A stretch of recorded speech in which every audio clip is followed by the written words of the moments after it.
Estamos aquí en el Centro Cultural Universitario Tlatelolco para la presentación del informe Verdades Innegables por un México sin impunidad. Pues eso, nuevamente agradecerles por acompañarnos, a la gente que también está siguiendo la transmisión, a las personas que nos acompañan como comentaristas. Muchas gracias. Gracias por todo el trabajo. Bueno, pues entonces para dar inicio a la mesa, número 1 que lleva por título Presentación y Bienvenida.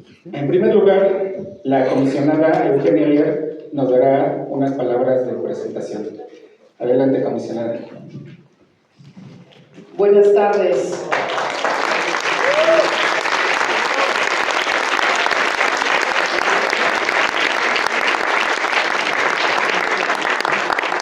Buenas tardes a todos, a todas. Bienvenidos, bienvenidas, bienvenides.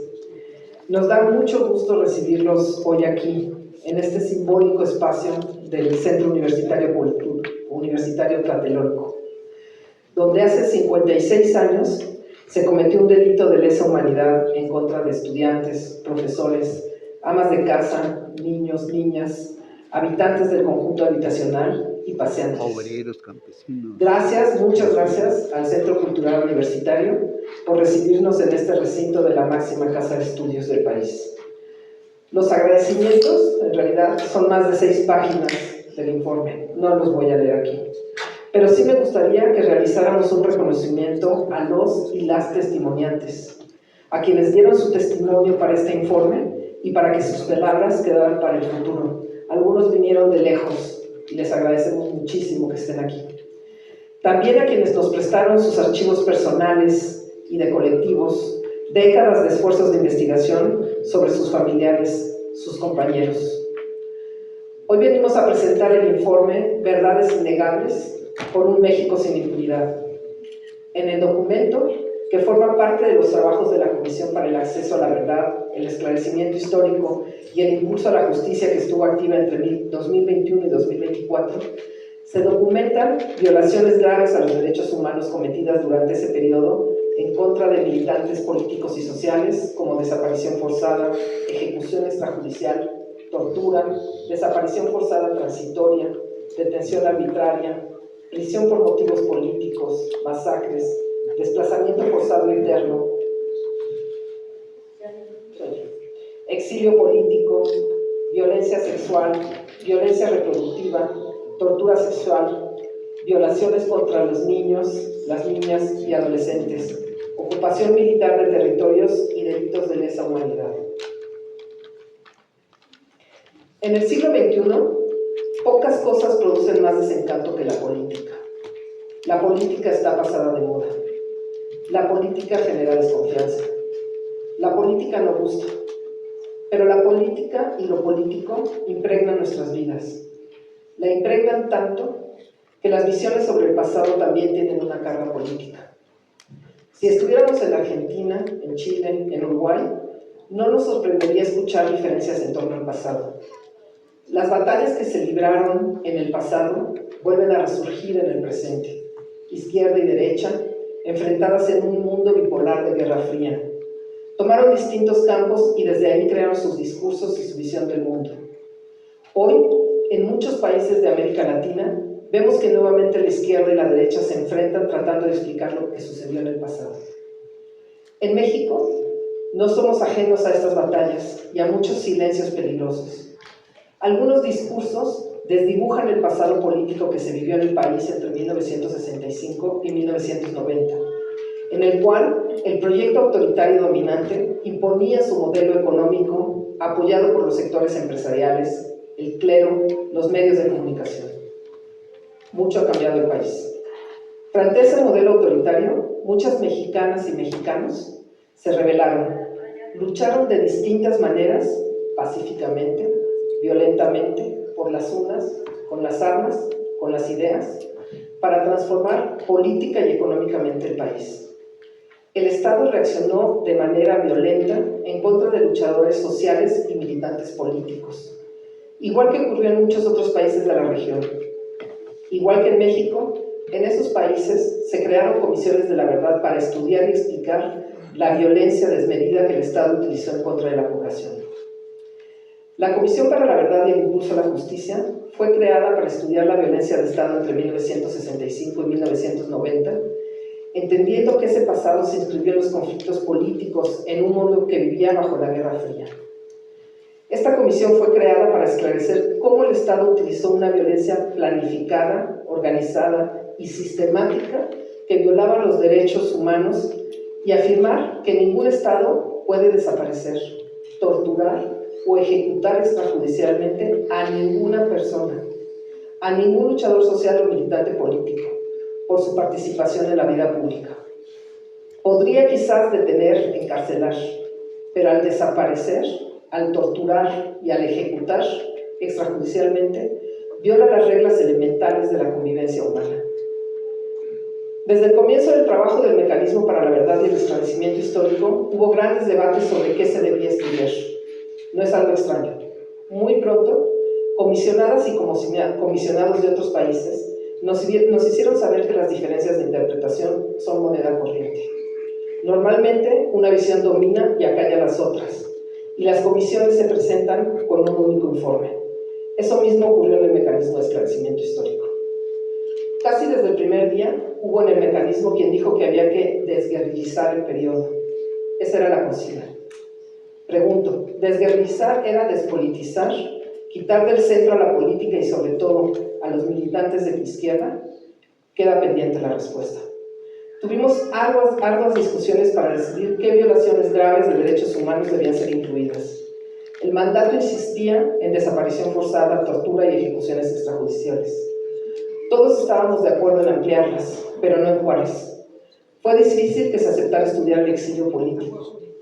Imposible que se aceptara hablar de genocidio. Eso a contracorriente de lo que se ha venido dictaminando desde la justicia en nuestro país. No solo respecto al 2 de octubre, que ya ha sido decretado delito de lesa humanidad, sino de los crímenes de la guerra sucia. Nadie en su sano juicio puede estar en contra de que se revisen y estudien las múltiples violaciones de derechos humanos. Es necesario reconocer y entender el pasado en sus múltiples aspectos. Hay que condenar cualquier violencia estatal, no podemos permitirla. Pero hay que diferenciar las distintas violencias desde el pasado, por lo que se vivió en ese pasado. Hay que entender las diferentes formas de violencia. La violencia política que el Estado mexicano ejecutó en contra de luchadores sociales y militantes políticos ha sido o había sido negada y opacada por los poderes políticos y los medios de comunicación, con sus honrosas excepciones. Pese a las décadas de lucha de familiares, sobrevivientes y colectivos de la guerra sucia. No permitamos que estos silencios perduren, que se deslegitimen sus justas demandas y que se invisibilice la dimensión política del daño que sufrieron. Es fundamental mantenernos firmes en este reconocimiento, sobre todo porque busca andar en los caminos de la justicia, tan necesarios en nuestro presente.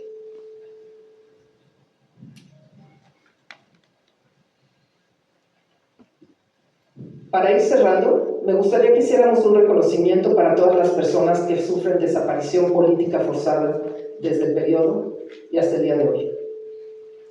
Y para concluir, pido un minuto de silencio para las doñas, las madres, las esposas, las hermanas, los padres, los esposos y los hermanos que se han ido sin conocer el destino de sus seres queridos. Un minuto de silencio también para las y los sobrevivientes de la violencia de Estado en el periodo que se fueron sin conocer justicia. Por favor.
Muchas gracias.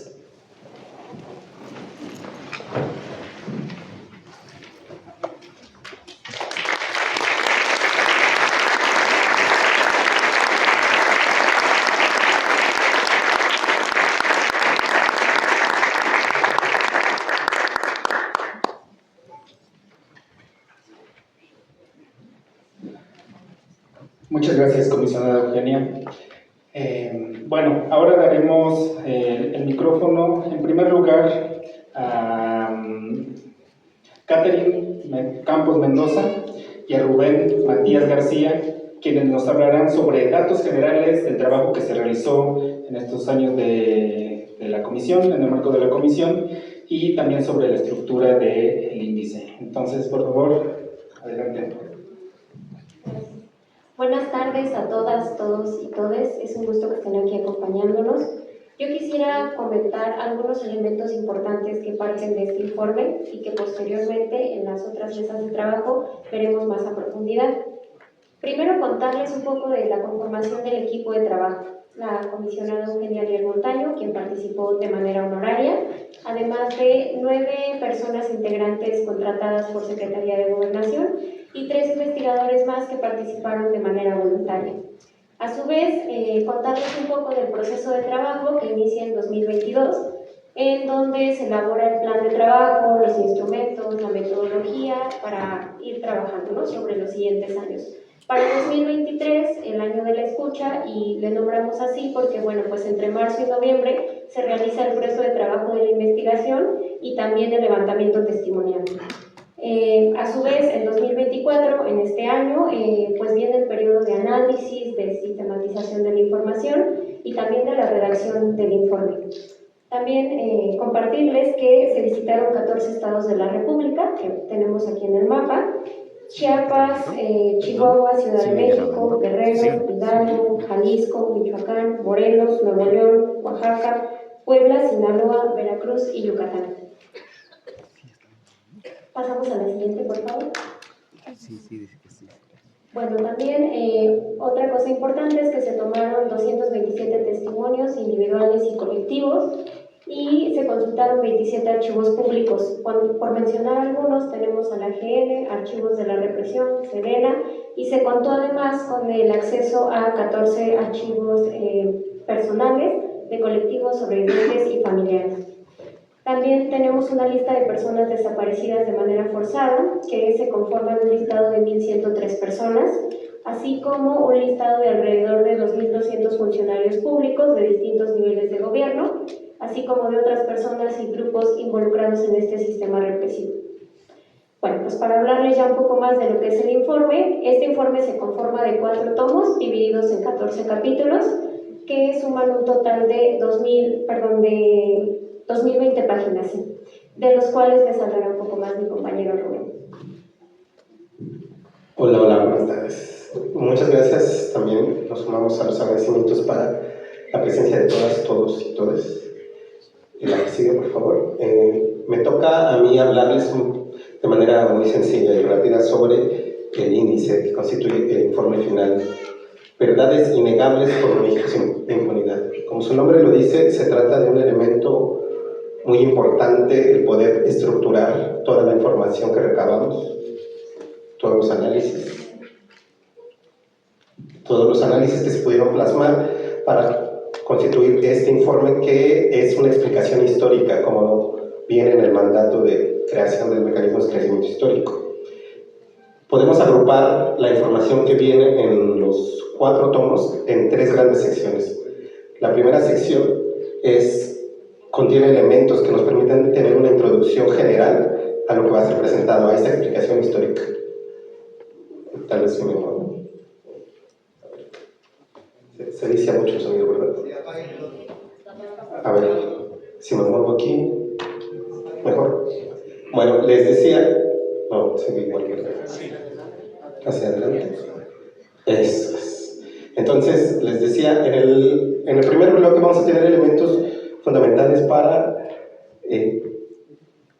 acercarnos a una visión general, introductoria de lo que es el informe. Se encuentra el resumen ejecutivo, la introducción propiamente dicha y un elemento fundamental del informe, que es el capítulo sobre el sistema represivo contra insurgente en México, en el cual se recrea mucha de toda la investigación a partir del análisis de este sistema represivo en México, de 1965 a 1990. Gracias a estos elementos vamos a tener una visión de conjunto de lo que vamos a encontrar en el informe. Los tomos 2 y 3 vamos a encontrar el grueso de la investigación a través de una propuesta de periodización de la violencia política de Estado en México. Todo lo que se estuvo revisando y analizando giraba en torno a estas ideas de cómo crear una explicación histórica hacia la sociedad mexicana de esto que había pasado. Y la propuesta de esta periodización es resultado de toda esa labor. Son 4 periodos. El primero es la gestación del Estado autoritario de 1938 a 1965, y el segundo periodo ya es la consolidación del autoritarismo y la configuración de la estrategia contra insurgente, a partir de 1965 a 1972. A partir de este apartado, ustedes van a encontrar casos ilustrativos. ¿Qué son los casos ilustrativos? Son los andamiajes que nosotros encontramos para poder abordar, por un lado, el proceso histórico general que se estaba desarrollando y poder atarlo a los procesos particulares, a partir de los testimonios, de las fuentes documentales, de las fuentes testimoniales, incluso de los periódicos y demás elementos que utilizamos, y poder aterrizarlos en estos casos ilustrativos. Es decir, son ilustrativos del proceso del que hablamos, ¿sí? No son todos los casos, no son los únicos que existen. Posteriormente, el tercer periodo va a ser el de la radicalización del autoritarismo y escalamiento contra insurgentes del 73 al 85. Igual van a encontrar ahí casos ilustrativos. Y el último periodo es de la persistencia de la violencia de Estado en la crisis del autoritarismo del 86 a 1990, que ahí hay un cero que se hizo ausente. Pero es la fecha de final del periodo que abarca la creación de la comisión, ¿no? El decreto por el cual se crea. Finalmente, rápidamente para cerrar, en el tomo 4 vamos a encontrar elementos que nos permiten darle una vuelta de tuerca a esta explicación histórica, a profundizar en la comprensión de este proceso. Y por un lado va a estar una historia de la resistencia y lucha por la memoria, verdad, justicia, a cargo de colectivos de la guerra sucia, colectivos que han estado luchando por décadas, muchos de ellos 50 años, por esclarecer, por tener justicia, y todo este proceso ha sido negado muchas veces durante el periodo. Entonces aquí vamos a encontrar la recuperación de esas voces de ellos mismos contando esa historia y lo que nosotros hemos podido profundizar en la investigación. También van a estar los impactos y afectaciones psicosociales de la violencia de Estado, analizada más allá de solo esa violencia física, violencia inmediata, sino cómo esa se va impregnando en la sociedad y generacionalmente.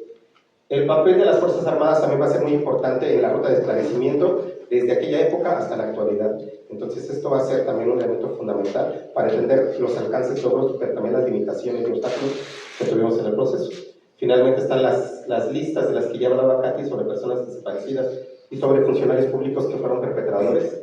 Y vamos a encontrar los aportes y hallazgos que ahorita enseguida van a profundizar. Bueno, más adelante en las siguientes mesas van a profundizar mis compañeras de todo lo que estamos hablando aquí, las conclusiones generales y las recomendaciones dirigidas al Estado mexicano. Muchas gracias.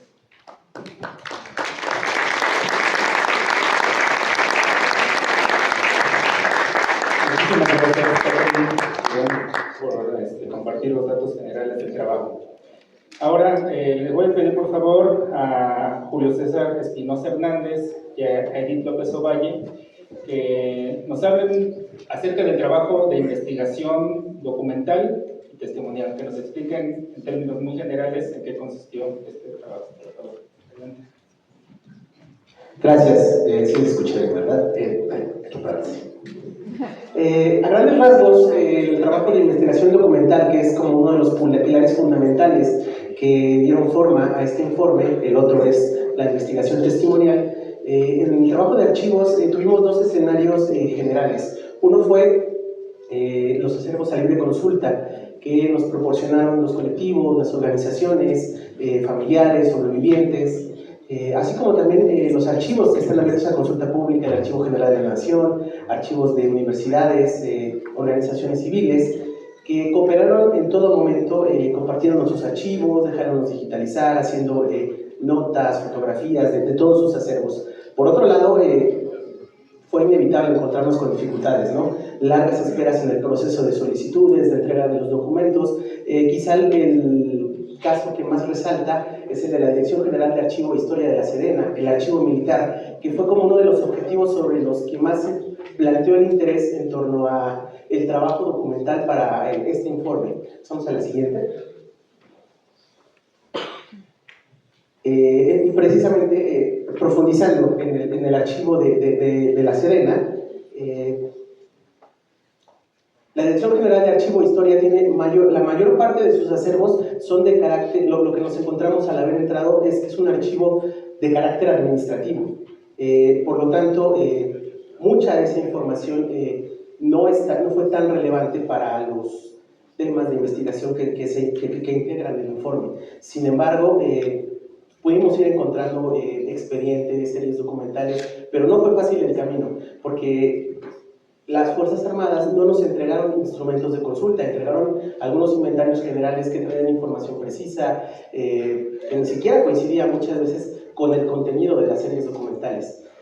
Tuvimos que vernos en la necesidad de solicitar, estar insistiendo constantemente en que nos dejaran entrar a las estanterías para conocer realmente el contenido de los inventarios, de las cajas, de cada una de las clasificaciones, y eso nos llevó a tener los primeros hallazgos y a la vez de los hallazgos también mucho más dificultades.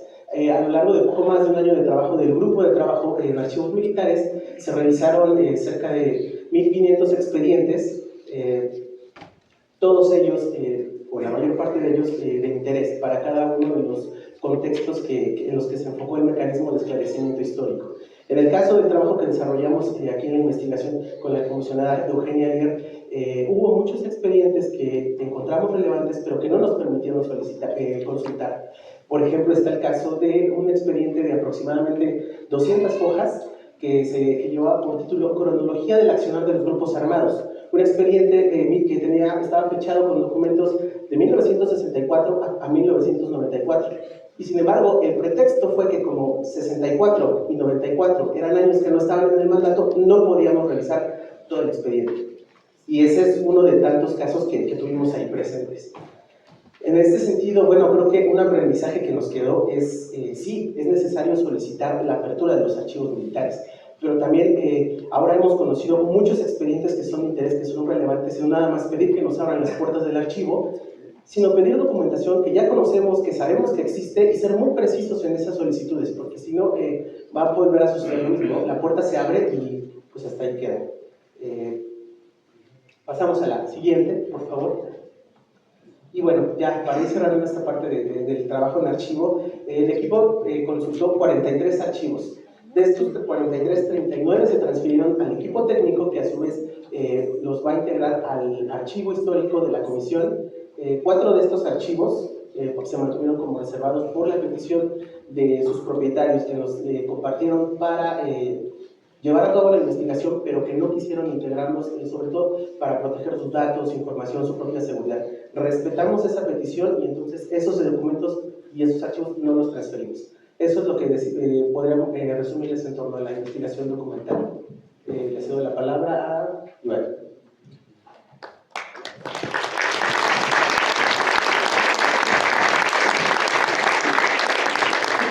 Buenas tardes.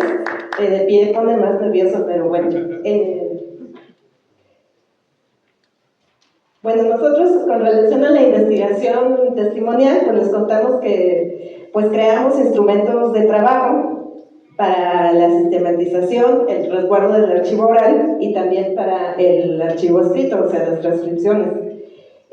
También, pues estos instrumentos fueron pues una guía metodológica de investigación, porque pues nos enfrentábamos a tomar testimonios de sobrevivientes y familiares de víctimas de graves violaciones a los derechos humanos. Entonces habría que tener pues bastante profesionalismo, ética y pues sensibilidad, ¿no?, para tomar estos testimonios. Por eso fue que se hizo esta guía, pues estuvimos casi un año trabajando los materiales para poder hacer estas tomas de testimonios.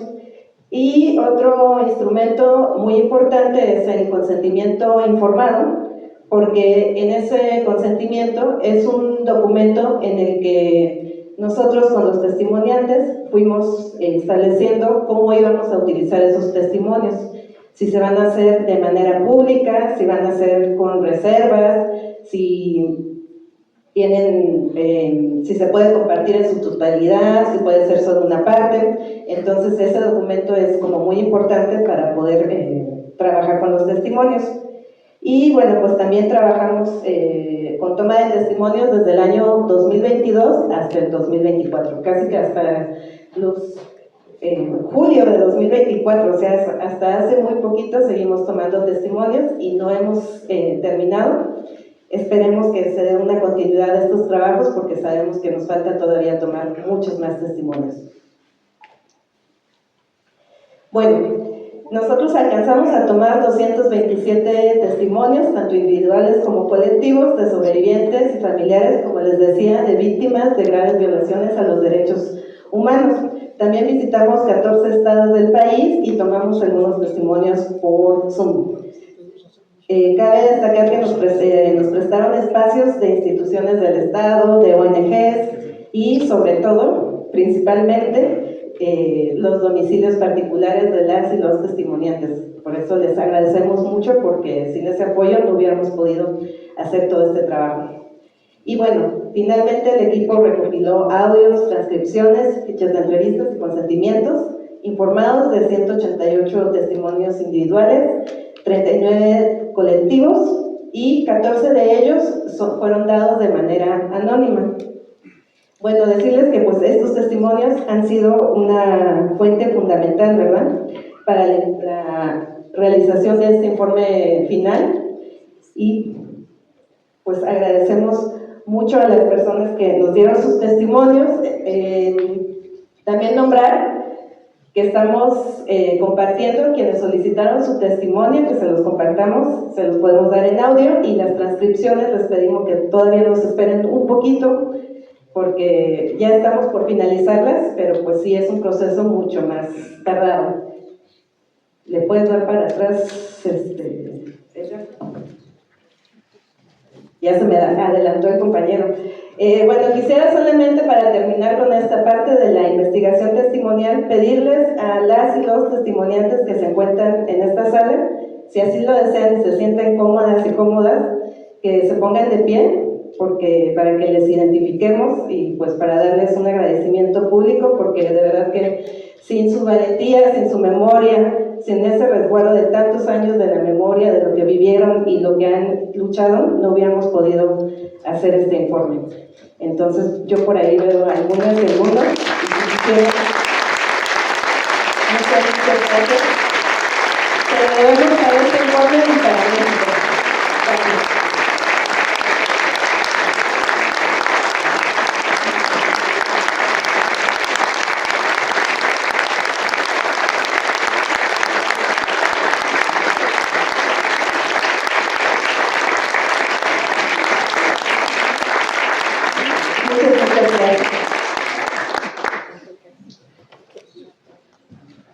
Muchísimas gracias a todas las personas que brindaron el testimonio a la Academia de Esclarecimiento Histórico.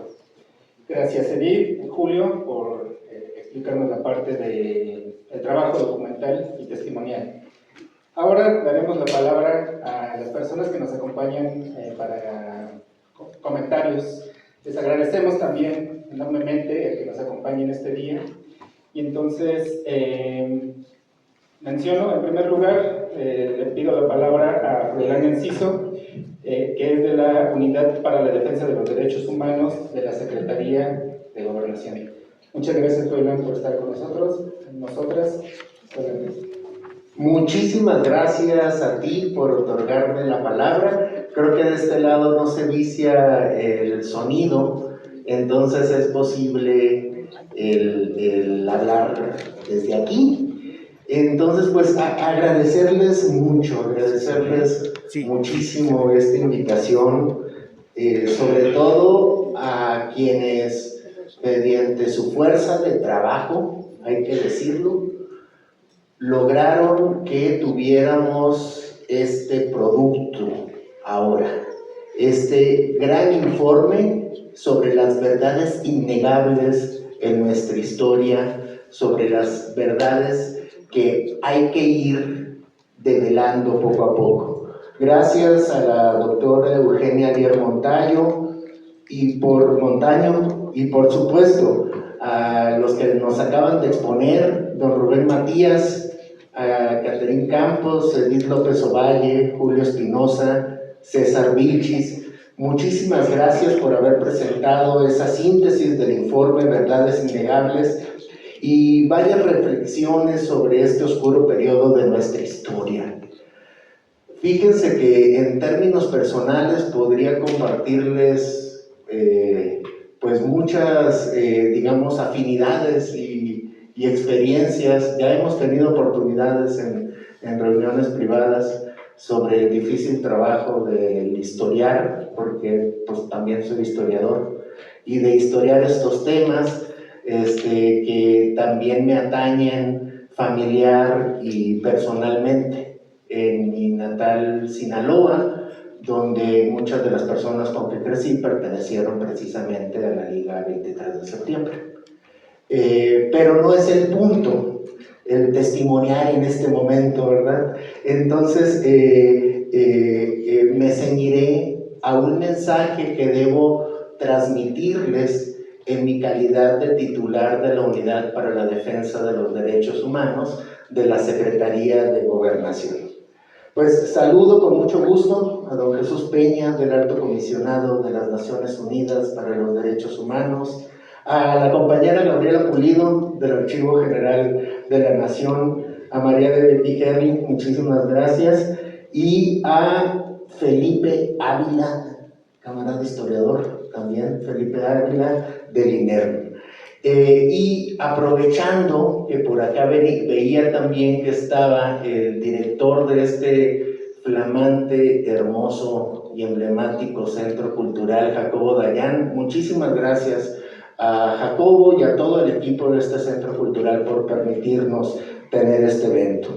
Reciban también todas y todos ustedes un afectuoso saludo de parte del subsecretario Arturo Medina, a quien por supuesto está perfectamente informado, seguramente por allá nos está viendo en la transmisión en vivo, nos verá más al rato. Me encargó mucho que les transmitiera este afectuoso saludo a todas las personas, sobre todas las personas sobrevivientes. Antes que nada quiero felicitar a Eugenia y a todo el equipo, los que están aquí y también los que no pudieron llegar a este evento, que están acá abajo en el público encargándose de toda la logística.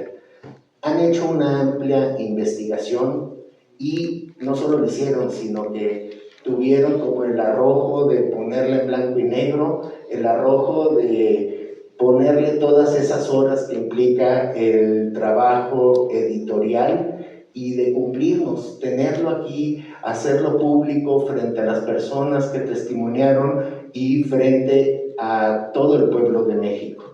Todo ese trabajo fue realizado, como sabemos, en el marco de las labores de la Comisión para el Acceso a la Verdad, el Esclarecimiento Histórico y el Impulso a la Justicia, la querida y también polémica COBE. También te quiero felicitar, Eugenia, por cumplir cabalmente el encargo como comisionada del Mecanismo de Esclarecimiento Histórico en seguimiento al decreto del presidente Andrés Manuel López Obrador, mediante el cual se creó esta comisión.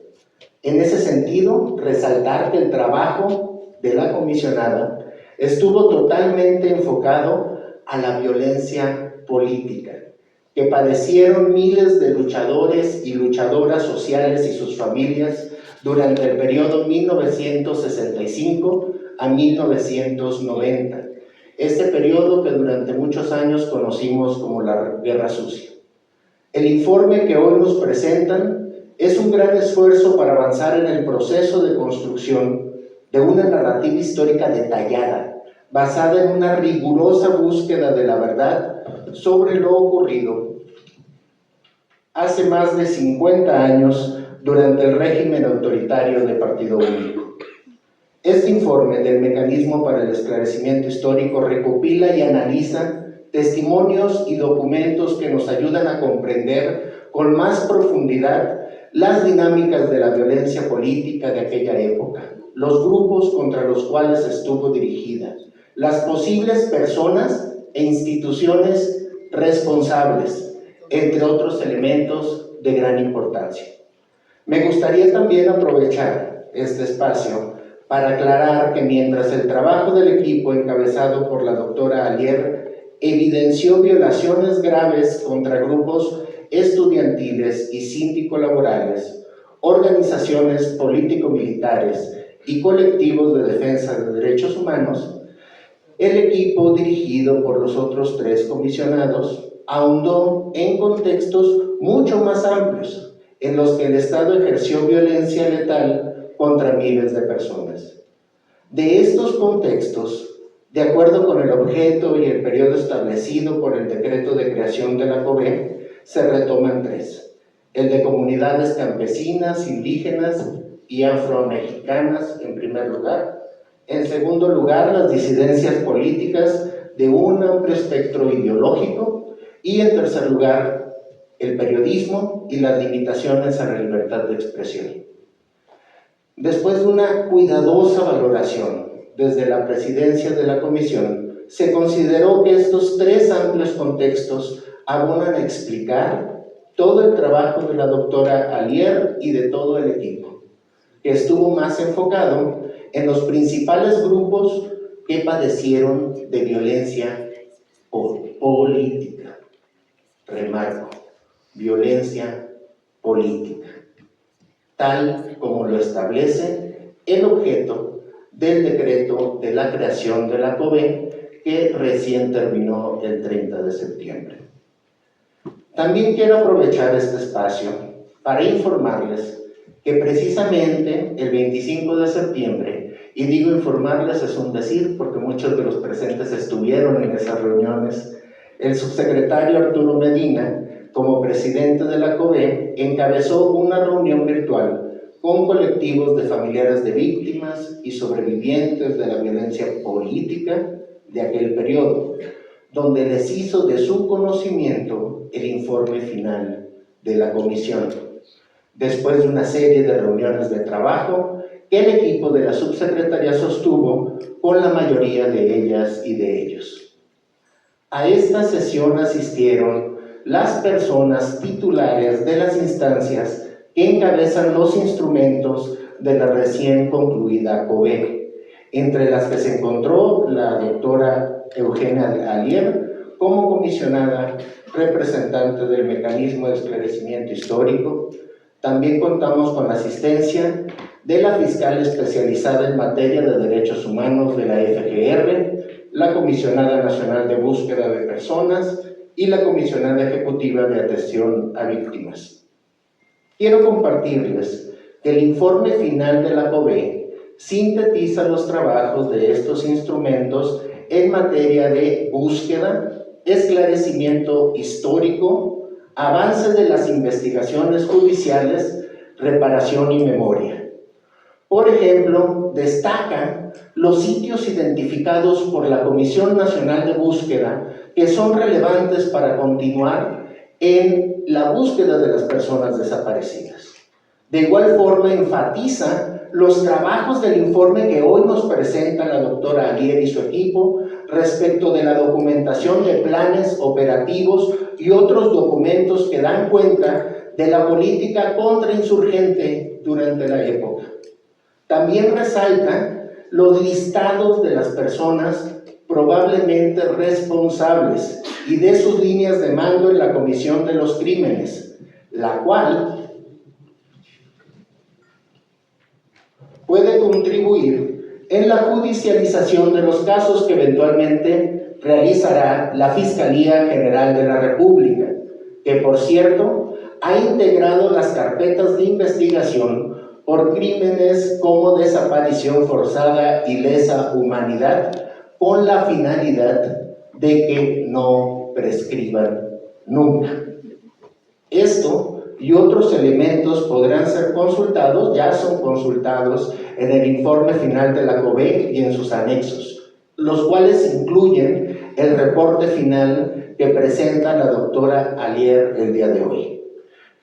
Finalmente, recordar, y qué bueno que me tocó aquí, al lado de Félix Hernández, recordar que el pasado 2 de octubre, la presidenta Claudia Sheinbaum Pardo publicó en el Diario Oficial de la Federación un acuerdo por el que se reconoce que la matanza estudiantil del 2 de octubre de 1968 constituyó un crimen de lesa humanidad.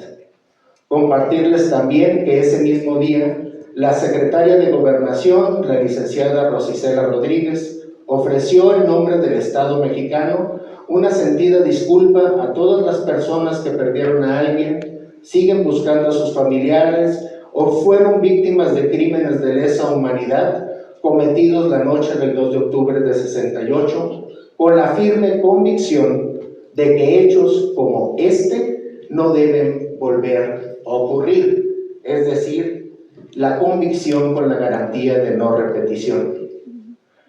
Estos creemos que son mensajes claros, son tomas de posición política clara de que el proyecto de la Cuarta Transformación seguirá trabajando en el largo camino por la verdad, la justicia y la memoria respecto de las violencias ocurridas durante la llamada Guerra Sucia. Ese camino fue iniciado hace más de 50 años por los familiares de víctimas, luchadores y sobrevivientes, quienes han sido las personas pioneras del cambio democrático en nuestro país. Que este espacio de discusión abone a la conversación pública sobre esta época, ya que el informe y sus contenidos deben ser conocidos por todas las personas en este país. Muchas gracias y muchas felicidades a todos y todas.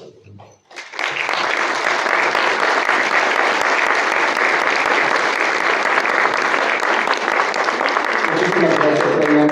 Aprovecho para comentar precisamente en la página Comisión Verdad y Justicia.cegov.gov.mx se puede encontrar el informe tanto de la Comisión como el de Verdades Innegables, y de hecho aquí en el programa, con el QR que se encuentra en la parte de atrás, lo escanean y bueno, pues les manda directo al informe de Verdades Innegables. Entonces, nada, para que lo tengan ahí presente. Bueno, continuamos con los comentarios.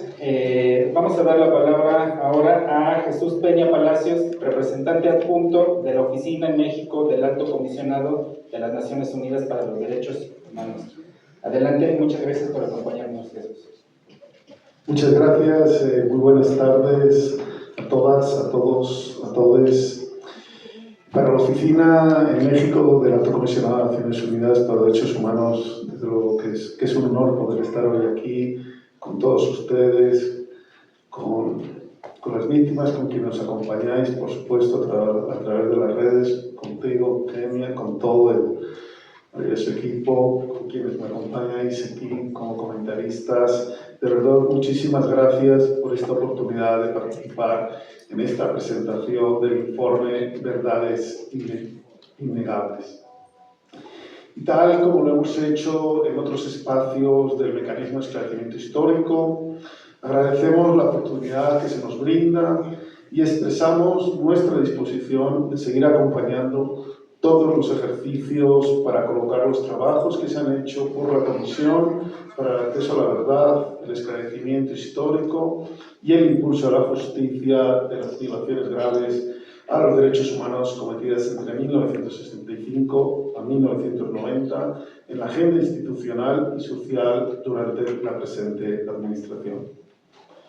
En este sentido, desde la oficina, y reiteramos el saludo público, algo que ya ha mencionado antes Froilán, que es este significativo decreto emitido con motivo de la conmemoración del 2 de octubre, y alentamos a que las medidas adoptadas tan temprana y oportunamente pues sean el camino hacia una justicia integral. Tal como afirmábamos en la anterior presentación de la colección Fue el Estado 1965-1990, desde la Oficina del Alto Comisionado de Naciones Unidas para los Derechos Humanos, hacemos una lectura unitaria de ambos informes que dan cuenta del trabajo alcanzado para analizar la historia desde múltiples ángulos y a valorar las lecciones que nos deja, no solo para entender el pasado, sino también para construir un presente más justo y transparente. Reconocemos los aportes de la comisionada Eugenia, de los 3 comisionados y de todo, como decía, este maravilloso equipo que habéis estado acompañando a Eugenia y de todos los otros colaboradores, colaboradoras que salían al comienzo, 4 páginas de agradecimientos, pues para todas ellas, ellos, ellas, también nuestro reconocimiento por ese trabajo dedicado a la recopilación y el análisis de testimonios, la realización de entrevistas a víctimas, la revisión de archivos, la identificación de patrones, la documentación de casos, la elaboración de fichas, en fin, y la definición de las recomendaciones, entre otras muchas tareas. Estamos aquí con la firme convicción de que solo la unión de voluntades y la eliminación de propósitos hará posible transformar los largamente postergados y aún insatisfechos reclamos de justicia, verdad, búsqueda efectiva, memoria, reparación integral y garantías de no repetición. Es fundamental recalcar que estas aspiraciones no son deseos, sino derechos humanos que se encuentran plasmados en las obligaciones jurídicas contenidas en tratados internacionales y otras fuentes del derecho internacional de los derechos humanos. La Comisión de la Verdad, con sus 5 instrumentos, nace como un triunfo de las personas sobrevivientes, de las y los familiares de las personas desaparecidas y ejecutadas, y de los actores solidarios que las han acompañado. La creación de la Comisión de la Verdad en sí misma fue un factor que reconoció el poder de las víctimas y realzó su dignidad, así como una muestra de la voluntad del gobierno mexicano y de parte de sus colaboradores para avanzar en una agenda históricamente soslayada por el Estado. Desde el inicio del mecanismo para la verdad y el esclarecimiento histórico, ha sido evidente que las víctimas habéis ocupado un lugar central. Se ha priorizado el enfoque de derechos humanos, prevalecido un proceso de liberación sólido, riguroso y enfocado, como ya nos comentaba Eugenia. Se han desplegado esfuerzos significativos para promover la escucha activa y la participación de todas las partes, como lo habéis estado explicando el equipo de investigación. Además, ha quedado patente que el propósito ha sido clarificar la responsabilidad del Estado en las graves violaciones a los derechos humanos. Y en ambos informes hay listados y aportes de responsables, las cuales buscaban consolidar, fortalecer y perpetuar un régimen autoritario de privilegios, someter a la sociedad, imponer el miedo y reprimir todo tipo de disidencia, inclusive las más originarias e identitarias de la persona humana.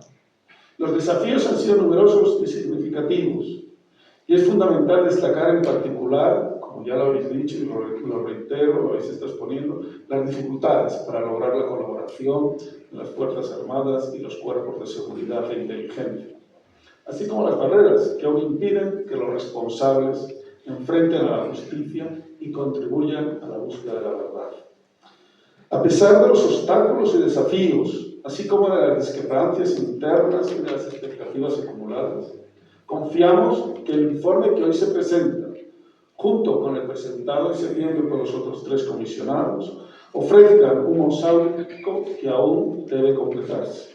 Un mosaico que refleje el elemento faltante para materializar el encuentro con ese ser querido que ha sido desaparecido forzadamente y apuntar el castigo a los responsables, que perfile la verdad sobre lo ocurrido, sus causas y consecuencias, que dibuje de forma indeleble aquello que no debe olvidarse y que delinee un mejor futuro a partir de un programa transformador que abone las respuestas deseadas y a la adopción de medidas efectivas para evitar la reproducción de conductas semejantes.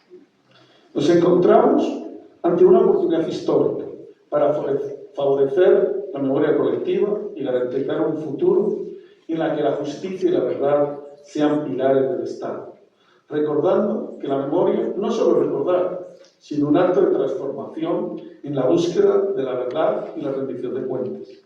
Alentamos a recibir la presentación que hoy se nos hace con apertura y sin prejuicios, Instamos a todas, todos y todas a que contribuyamos a cerrar esta etapa de la manera más efectiva y construir juntos los próximos pasos.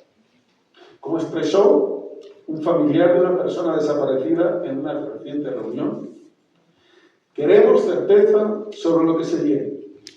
Nosotros vamos a seguir. Nada nos ha detenido, nada nos detendrá.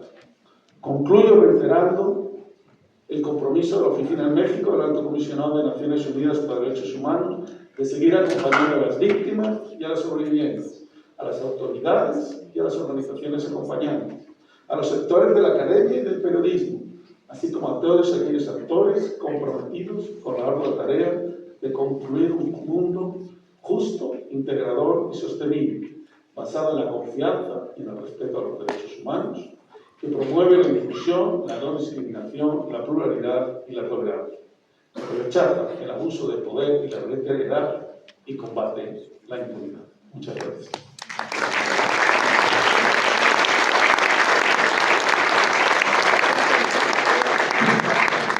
Muchísimas gracias por las palabras. Ahora le damos la palabra, por favor, a Gabriela Pulido Llano, de Memoria Histórica. Muchísimas gracias, Gabriela.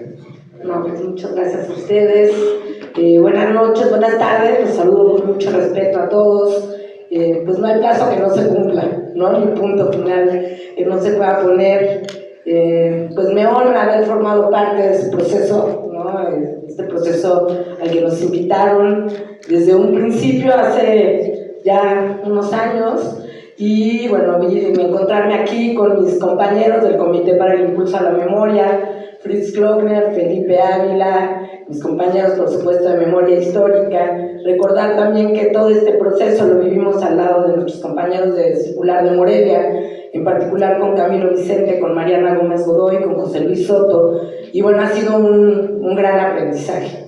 Precisamente nuestra función fue acompañar de manera muy específica y van a encontrar allí un recurso importante de referencia para poder trabajar o tener como referencia cómo fueron estos procesos en los contextos, en los distintos contextos que se analizan en el informe.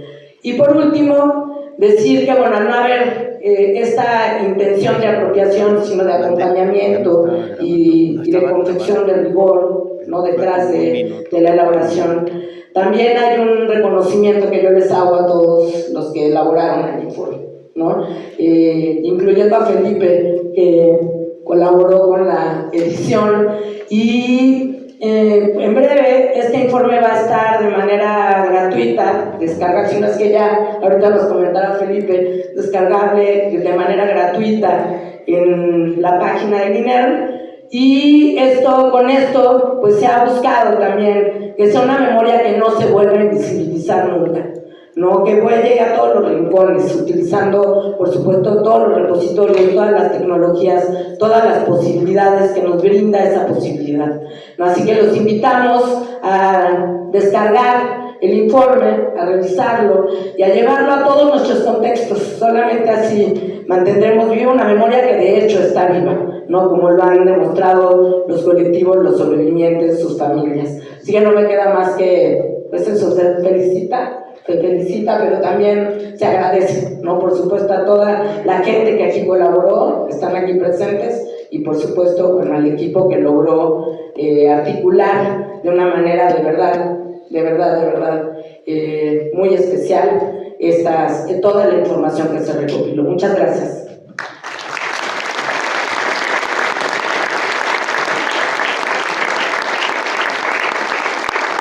Muchísimas gracias, Gabriela. Y efectivamente, muchas gracias porque nos apoyaron un montón con todo el trabajo referido a la edición, el cuidado editorial, tanto la doctora Gabriela Pulido, el doctor Felipe Ávila, respectivas instituciones, Memórica y el INERM. Entonces, también les agradecemos enormemente todo el trabajo con el que nos apoyaron. Muchísimas gracias.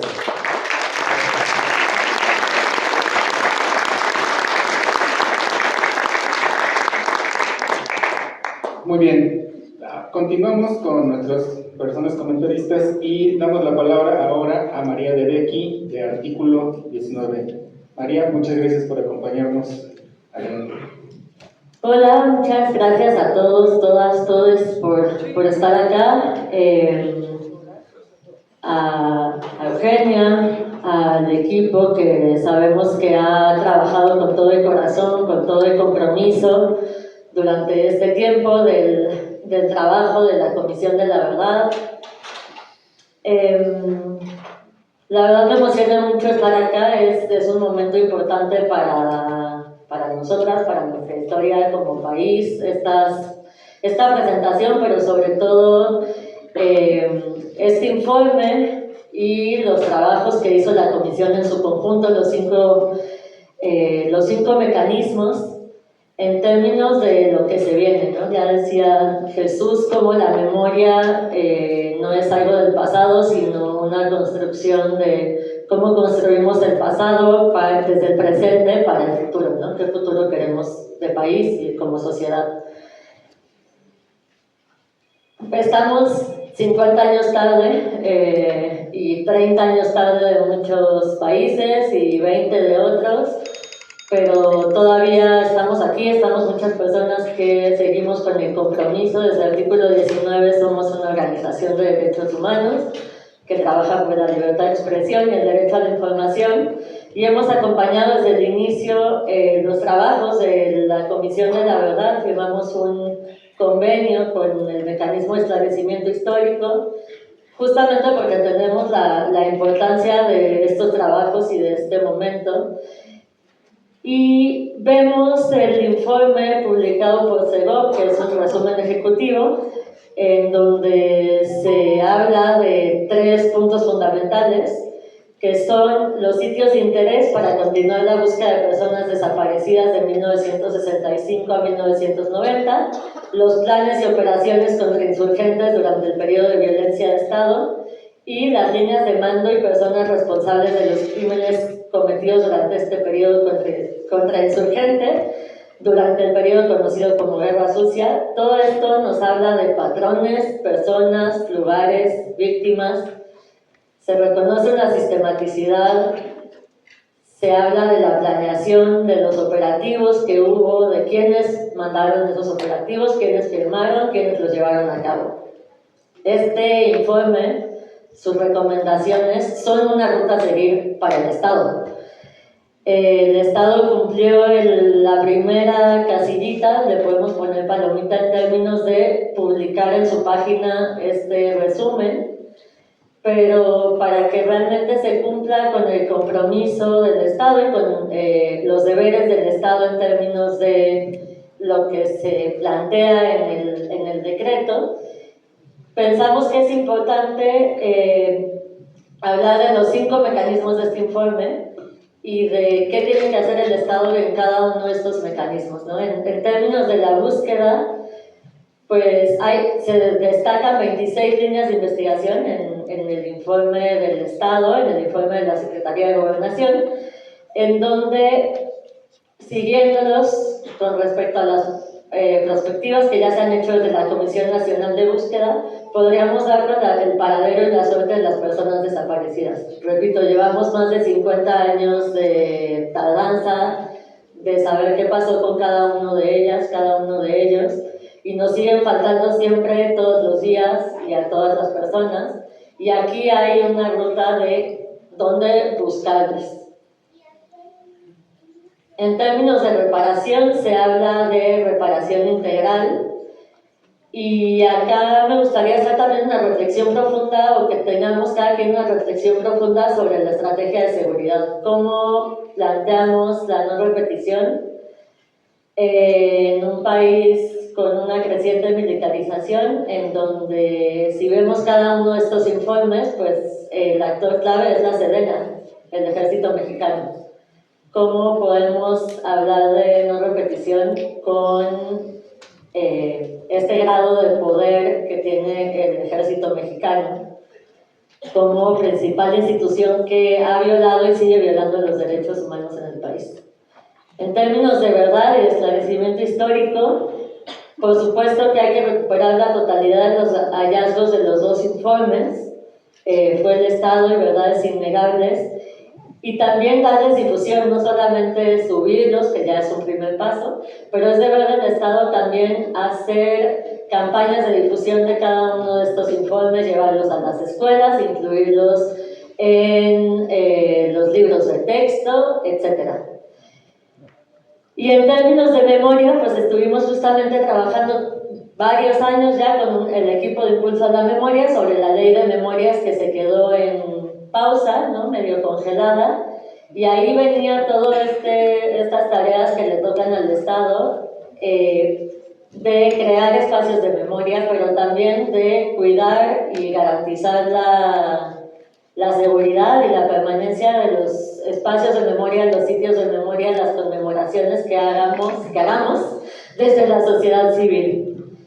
Y por último, el tema de la justicia, que creemos que, bueno, este informe y todo lo que se publica en este resumen ejecutivo de la Secretaría de Gobernación sirve como base para la justicia, de nuevo una justicia que llegaría muy, muy tarde, pero que todavía puede llegar, que es urgente, y sabemos que hay expedientes ya abiertos, hay circuitos de detención-desaparición, nombres de personas, nombres de víctimas, pruebas, listados.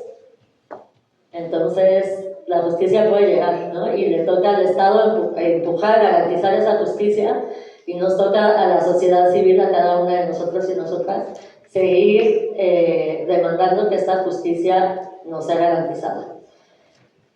Para concluir, decirles que saludamos estos hallazgos, toda la labor realizada, de verdad, sabemos que han dejado el corazón, las horas, todo en esto, no solo las personas que trabajaron, sino sobre todo cada una y cada uno de las personas que dieron su testimonio, una vez más apostándole a una nueva comisión, a una nueva promesa desde el Estado, y esperamos tener un Estado que cumpla estas promesas en términos de verdad, memoria, justicia y no reparación. Y pues seguiremos trabajando y contribuyendo con ustedes, con el equipo, con la sociedad, en el derecho a la verdad, en seguir creando y construyendo una sociedad que recuerde y que también camine en un presente para un futuro sin violencia, con memoria y con verdad. Gracias.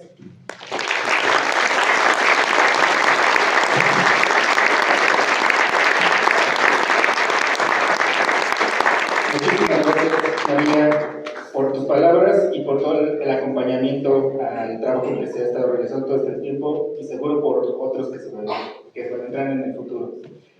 Ahora le damos la palabra a Felipe Ávila, director general del INEM. Muchas gracias por acompañarnos, Felipe. Adelante. Al contrario, el agradecido soy yo. Me da muchísimo gusto acompañarlas, acompañarlos, acompañarles en este significativo evento con el que concluye un compromiso histórico, un compromiso moral, un compromiso ético que adquirió el gobierno de México, que llegó al poder gracias a una gran insurgencia cívica que se volcó en las urnas para ponerle fin al largo periodo de gobiernos neoliberales que habían devastado a México por más de 30 años y que recibió un respaldo masivo de la mayoría de la ciudadanía mexicana para comenzar a hacer un gobierno distinto. Y este gobierno distinto tenía un deber ineludible, un compromiso ético, un compromiso moral, un compromiso con la justicia que no podía evadir, y producto de este compromiso, de este convencimiento de que era necesario y urgente hacer algo para recuperar la memoria de lo que había sucedido durante el largo periodo conocido como la Guerra Sucia, creó esta Comisión para la Verdad, estos mecanismos, estos instrumentos, estos equipos de trabajo que han estado realizando una labor ejemplar, de la cual les estamos muy, muy agradecidos.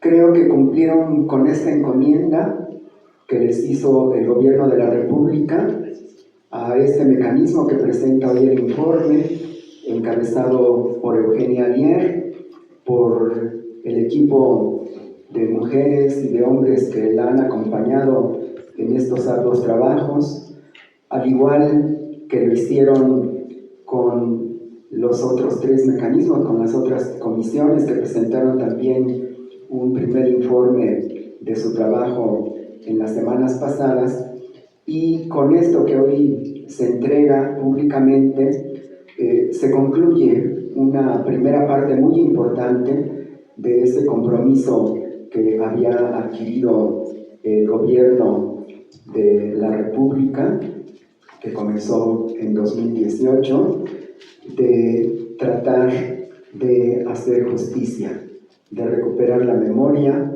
de hacer visibles y darles nombre y rostro a todas y todos los luchadores sociales, a todas y todos los militantes que dejaron su vida, que sufrieron tortura, que sufrieron desaparición, que sufrieron muerte, y que gracias a ese esfuerzo colectivo de esos centenares de luchadores sociales, hombres y mujeres, tenemos el México que hoy nos tiene aquí.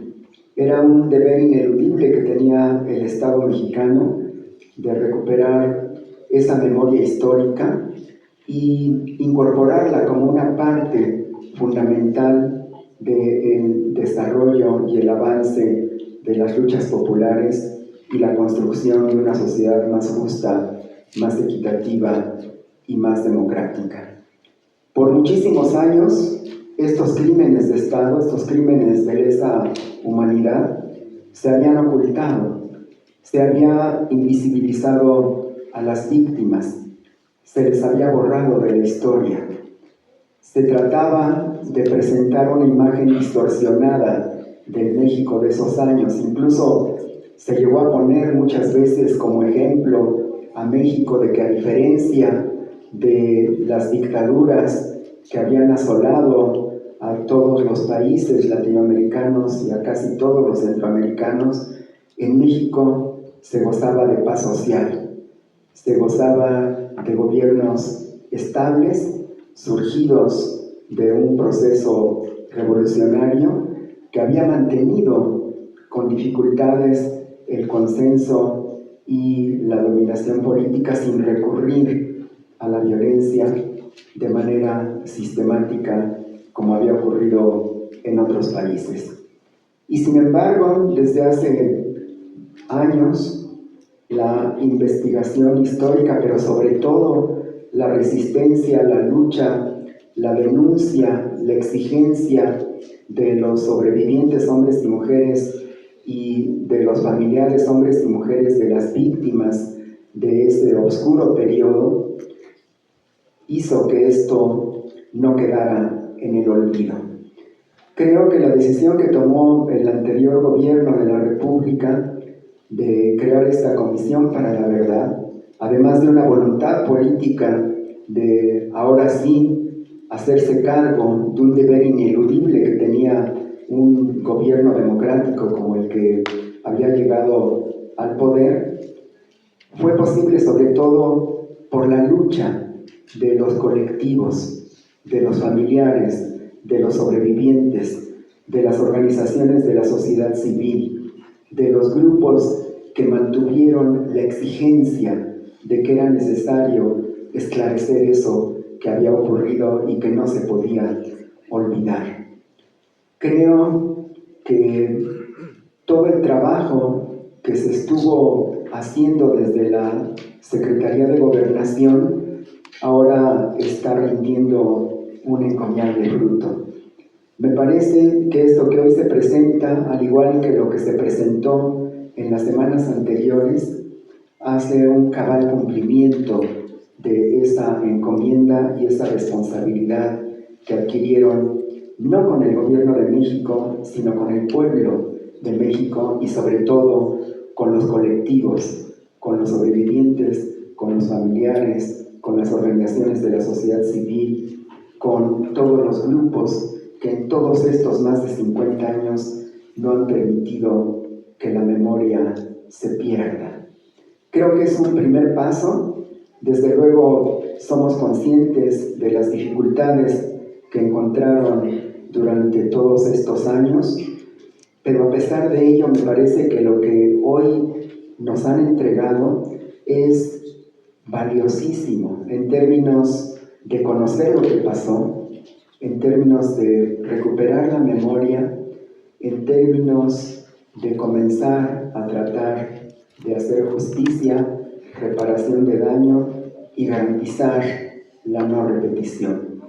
Les estamos muy agradecidos, Eugenia, su equipo, pero sobre todo a los colectivos de los familiares y de los sobrevivientes que nunca han bajado los brazos, que nunca se han resignado, que han seguido exigiendo y que van a seguir exigiendo justicia y que tienen toda la legitimidad para hacerlo.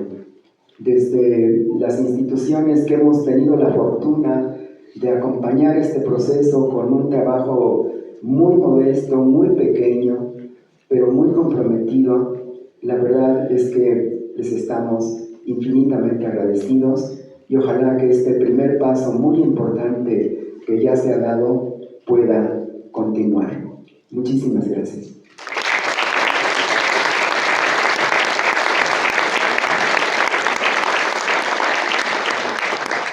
Muchísimas gracias, Felipe Ávila. Efectivamente, y pues justamente cerramos con broche de oro esta mesa y tenemos el honor de contar con la presencia de Félix Hernández Gamundi. Muchísimas gracias por acompañarnos. Adelante. Gracias. Muchas gracias. Buenas tardes a todos. Muchas gracias, Eugenia, por la invitación. Yo me veo obligado a un comentario, una reflexión breve. Primero porque me parece que las cosas que se han dicho son todas muy importantes. Estuve yo siguiendo los trabajos del mecanismo de esclarecimiento histórico y conociendo el informe, un poco adhiriéndome a los comentarios de María y de Jesús, quiero decirles que me gustaría ver este informe como un punto de partida, dado que si este trabajo de investigación histórica con un método científico y con un empeño amoroso y profundo de este gran equipo encabezado por Eugenia, y que nos permita conocer una serie de elementos y comprobar otros. Es decir, el informe contiene en muchos casos cosas que ya sabíamos, cosas que quienes hemos venido luchando por más de 5 décadas sabemos que ocurren, que han ocurrido y que siguen ocurriendo en el país. En este tiempo, en todos estos años, y no solo de los 60, 65 para acá, 68 y la Guerra Sucia, sino de mucho atrás, ha habido la acumulación de una experiencia represiva del Estado. Y esa no ha desaparecido. Permítanme decirles que no ha desaparecido. Y en esa tenemos que pensar. Por esas razones que este informe tiene que ser un punto de partida. ¿Para qué? Para que una vez conociendo cosas que no sabíamos, tengamos mejores herramientas y mejores elementos para efectivamente, como dijera un 3 de octubre, Rosario Castellanos, un día la justicia venga a sentarse a nuestras mesas. Ese es el reto.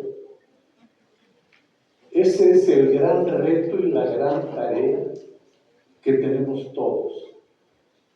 Se dice, y a veces se dice tanto, que nos parece que se nos está hablando de cosas muy lógicas, que no hay que pensar mucho en ellas.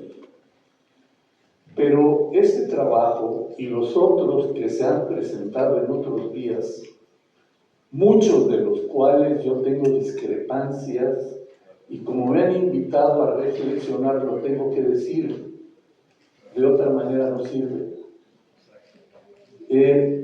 Todo esto tiene que servirnos para verdaderamente avanzar por el camino de la justicia y que logremos los 5 postulados de los derechos humanos y los principios de la justicia, que lo han dicho cada uno de quienes me antecedieron en la palabra, unos postulados, otros. Pero el reto que tenemos es verdaderamente o definitivamente poder llegar, número 1, a la verdad. Número 2, a la justicia. Número 3, a la reparación integral del daño, porque hay un daño y el responsable es el Estado. El responsable de reparar es el Estado y no se nos puede olvidar. Construir, reconstruir y darle valor a la memoria para que con estos 4 elementos efectivamente podamos llegar a la garantía de no repetición. Si estas cosas no las conseguimos, la idea de la no repetición es una buena voluntad que tenemos que aplaudir, pero es solo una buena voluntad. La tenemos que construir. ¿Por qué es tan importante esto? Porque aquí hay compañeros, compañeras que dieron su testimonio, otros compañeros que están aquí y que quizá no tuvieron la oportunidad de dar su testimonio o simplemente hoy no se pusieron de pie, y de acuerdo con el informe, cientos más que no están en este lugar porque seguramente están en distintas partes de la República Mexicana o fuera de ella. Pero fíjense ustedes que en este proceso de lucha y de represión se han construido prácticas discriminatorias. Y esas las tenemos que romper. A eso le tenemos que poner freno. Es decir, quienes han participado, quienes hemos participado, quienes hemos sido actores en estos eventos políticos de los que hoy se habla, 68, Madera, la Guerra Sucia, Ayotzinapa, y una lista enorme que por desgracia es tan grande que cuesta trabajo mencionarla de una en una, por el riesgo que alguna se nos olvide, y es mejor decir, y todas aquellas. Antes de Ayotzinapa, Alteal, Aguas Blancas, El Chaco, Tanguato, etc., configuraron y son la prueba de un ambiente de represión, sí, pero también de un ambiente de persecución que duró más allá del acto represivo. Y eso es lo que se convirtió en una práctica común a lo largo del tiempo, a lo largo de los años.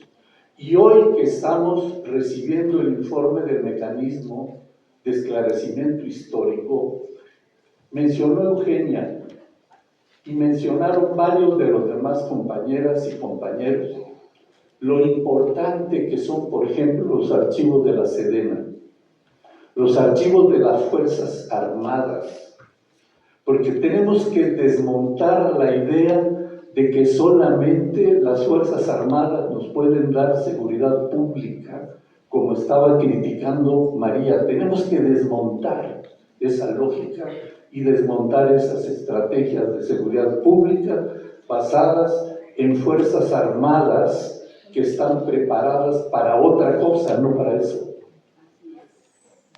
Todos quienes dieron su testimonio y muchos más, y sus familiares y los hijos y los descendientes, sabemos qué significa la presencia de las Fuerzas Armadas en la calle. Significa sangre para la gente. Significa riesgo de las libertades democráticas, de las libertades más elementales. Y eso es lo que tenemos que desmantelar.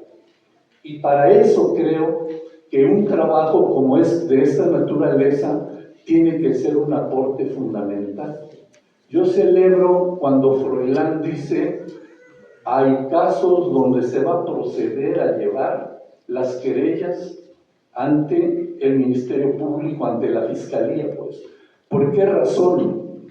Porque nosotros en el Comité 68 hemos insistido en conocer los archivos de la Sedena respecto de los distintos actos de represión, pero no que nos entreguen un archivo en la mano, una copia adulterada, una copia incompleta, un lo que sea. Los queremos como documentos entregados a la mesa de un juzgado.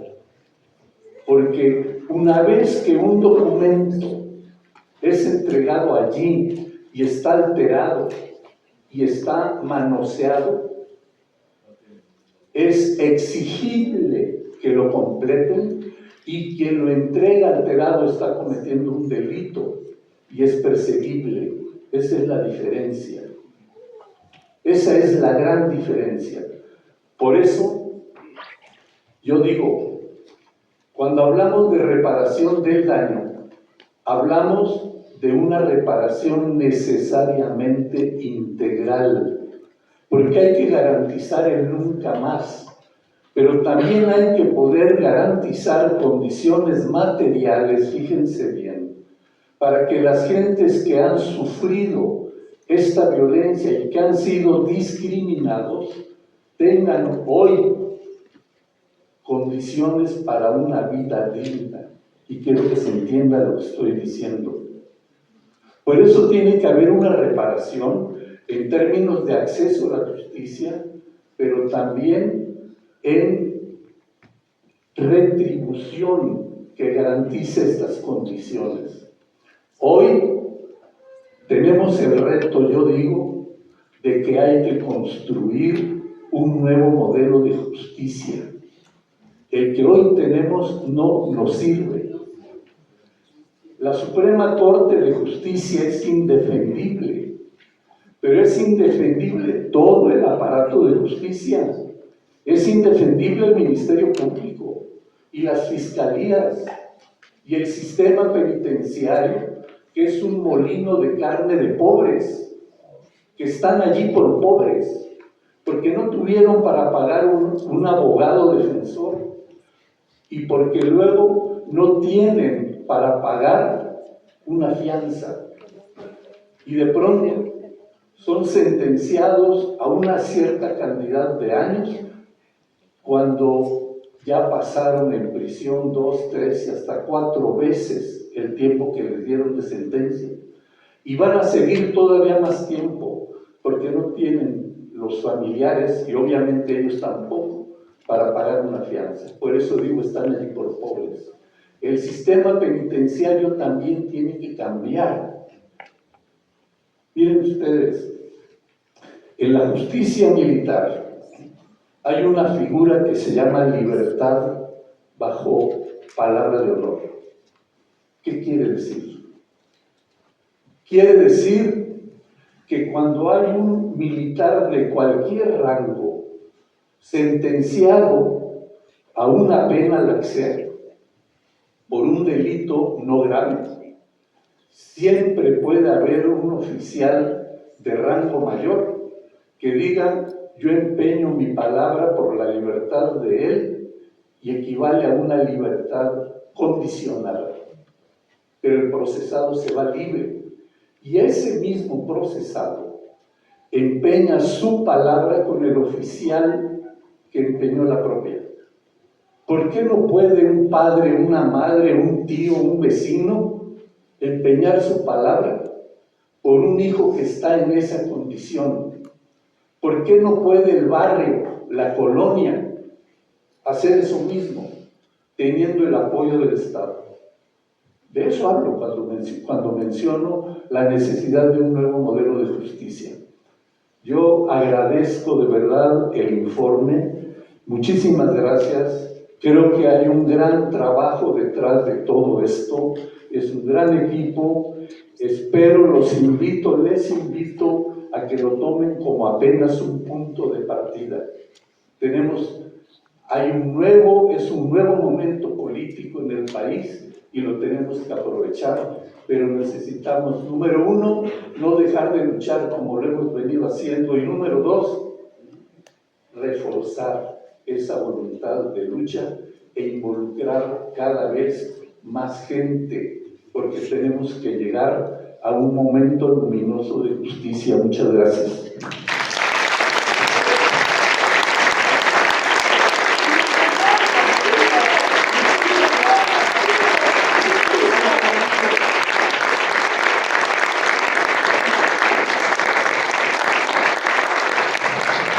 Muchísimas gracias por las palabras, Félix, Gabriela, Froilán, Jesús, Felipe, María, Catherine, Rubén, Julio, Edith, Eugenia. Muchísimas gracias. Esto apenas está comenzando, de hecho, faltan otras tantas mesas. Entonces, con esto cerramos esta primera mesa, damos paso a la siguiente.